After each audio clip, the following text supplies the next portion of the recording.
मैं क्लैप कर रहा हूं? नहीं, बिकॉज मेरा ये हाथ, मेरा ये पाम मेरे लेफ्ट पाम को टच करेगा तो इसमें वाइब्रेशन होती है और वो वाइब्रेशन क्लैपिंग साउंड को लाती है। सो कहने का मतलब जब तक वाइब्रेशन नहीं होगा बेटा साउंड प्रोड्यूस नहीं होगा। इसीलिए इस चैप्टर की जो पंच लाइन है, जो मेन लाइन है वो यही है, that is vibration is necessary for the production of sound. दूसरा आपको याद रखना चाहिए कि बरोबर हमारे ईयर ड्रम यानी हमारे कान का पर्दा and below the cavity of our ear, that is जहां पर ये कान अंदर खत्म होता है ना बेटा, यहां पर एक छोटा सा मांस का पर्दा है जिसे हम डायफ्राम कहते हैं। एक डायफ्राम हमारे हार्ट के नीचे इधर होता है जो रेस्पिरेशन के काम आता है, और एक हमारे कानों के अंदर होता है जिसे हम कान का पर्दा कहते हैं। तो वो पर्दा दरअसल कोई कपड़ा या कॉटन का नहीं बना होता है, वो एक मांस का पतला सा लेयर होता है, उसे साइंस की लैंग्वेज में कहते हैं डायफ्राम। नेक्स्ट, अगर आपको कोई हाइट मापने को बोलेगा तो हाइट को बेटा सेंटीमीटर में मापा जाता है। अगर आपको वजन मापने को बोलेंगे तो वजन हम किलोग्राम्स और ग्राम में मापते हैं। वैसे ही अगर आपको कोई साउंड मापने को बोलेगा ना तो साउंड का मेजरिंग यूनिट है डेसिबल। साउंड का मेजरिंग यूनिट है डेसिबल। नेक्स्ट है बेटा आपको कि जब तक वाइब्रेशन नहीं होगा ना तब तक तब तक कोई भी साउंड कभी भी प्रोड्यूस नहीं होगा।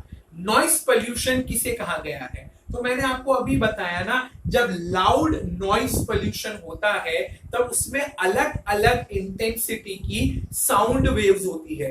कहीं पर ट्रक जोर जोर से हॉर्न बजा रहा होगा, कहीं पे साइकिल वाला ड्रिंक ड्रिंक कर रहा होगा, कहीं पे कोई बेगर मांग रहा होगा, तो कहीं पे कोई बच्चा रो रहा होगा, कहीं पे मोटरसाइकिल का साइलेंसर आवाज कर रहा होगा, कहीं पे कोई झगड़ा कर रहा होगा। तो ये सब हाई लो इंटेंसिटी वाले साउंड वाइब्रेशन मिक्स होकर ध्वनि प्रदूषण नॉइस पोल्यूशन करते हैं, जिसको हम इरिटेट करते हैं, या यूं कहें तो इसे सुनने के बाद किसी का भी दिमाग काम करना बंद कर देगा, because it is quite irritating जब इतनी सारी नॉइस एक साथ कान में जाती है। नेक्स्ट, नॉइस पोल्यूशन ना बेटा ये एक मैन मेड प्रॉब्लम है। आप इसको सोशल प्रॉब्लम भी कह सकते हो। सोशल का सीधा मतलब होता है सोसाइटी और सोसाइटी का मतलब होता है ह्यूमन सोसाइटी। आपने आज तक कभी जानवरों को नॉइस पोल्यूशन करते हुए देखा है? नहीं ना। आपने देखा होगा जानवर हमेशा शांति प्रिय पसंद रहते हैं, वो लोग चुपचाप अपनी जगह पर बैठे रहेंगे। हम तो अकेले होते तो भी बड़बड़ाते हैं, नींद में बक बक करते हैं, अकेले नहा रहे होंगे, वॉशरूम में होंगे, रोड पे चल रहे होंगे तो गाना गुनगुनाते रहते हैं। हम तो अकेले में भी बक बक करते रहते हैं, बट जानवर पिन ड्रॉप साइलेंस रहता है। दैट इज इंसानों द्वारा क्रिएट किया एक प्रॉब्लम जो अब इंसानों को ही तकलीफ दे रहा है, that is noise pollution.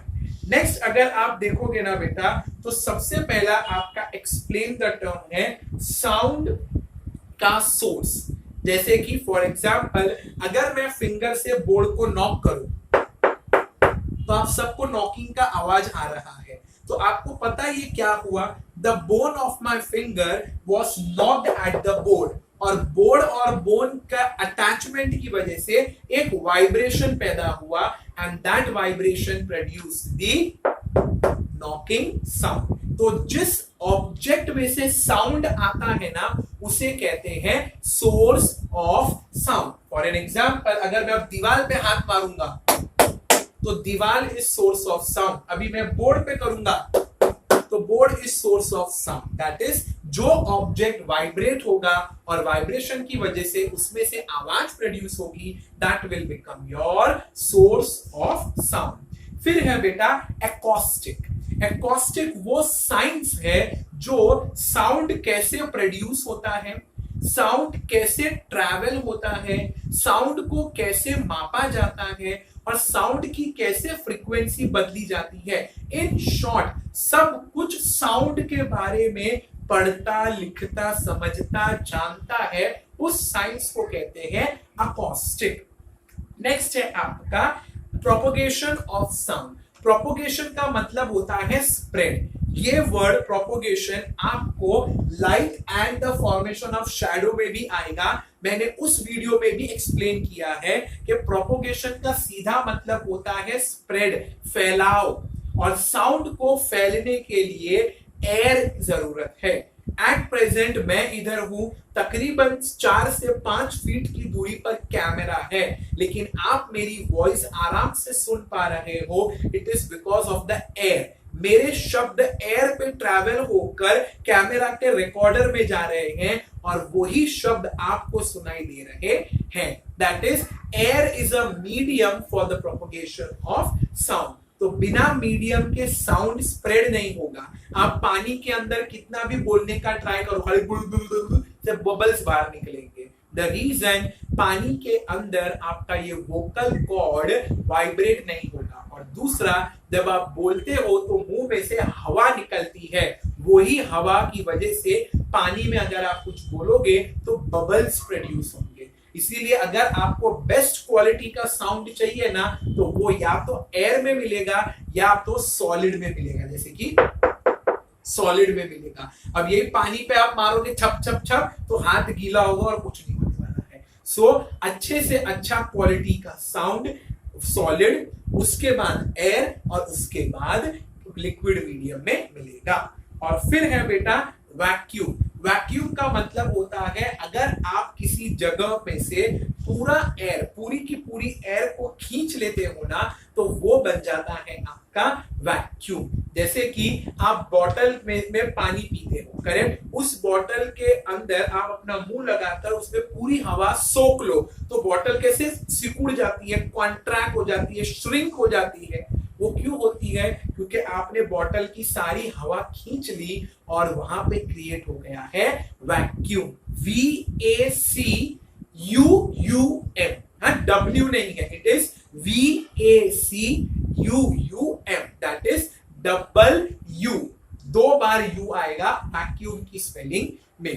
Outside अर्थ, अगर आप अर्थ के बाहर जाओगे ना बेटा, तो वहां पर एयर नहीं है, और जहां पर एयर नहीं होती है उस जगह को कहते हैं वैक्यूम। इसीलिए स्पेस में कोई कितना भी चिल्लाए, कितना भी बकवास करे, या कितने भी लाउड इंटेंसिटी का म्यूजिक बजाए, सुनाई कुछ नहीं देने वाला। द रीजन, अर्थ के बाहर एयर नहीं है, एयर नहीं है तो वैक्यूम, और जहां पर वैक्यूम होता है ना बेटा, वहां पर आपको साउंड प्रोपोगेट, स्प्रेड होता हुआ नहीं मिलेगा। नेक्स्ट है बेटा, आप जो साउंड प्रोड्यूस करते हो, जैसे कि कोई लोग बहुत ब्यूटीफुली गाते हैं, कोई लोग इतना बेसुरा गाते हैं कि रोता हुआ बच्चा और बुरी तरीके से रोने लगेगा। लेकिन ये सब कुछ डिपेंड करता है हमारे स्वर पेटी, लार्नेक्स वॉइस बॉक्स पर। हमारा वॉइस बॉक्स जितनी जोर से आप चिल्लाते हो ना, उसको टॉट होना पड़ता है, TAUT। टॉट का मतलब होता है उसे कस के पकड़ना पड़ता है। जैसे कि अगर आपको चिल्लाना है तो हम सब एक बार पहले थूक अंदर लेते हैं और फिर चिल्लाते हैं। ये थूक अंदर नहीं गया है बेटा, इसका मतलब है हमने वॉइस बॉक्स को, लार्नेक्स को एकदम स्ट्रॉन्ग कर दिया और अब जोर से चिल्लाएंगे तो वो टॉटनेस होती है। ये कब काम आता है?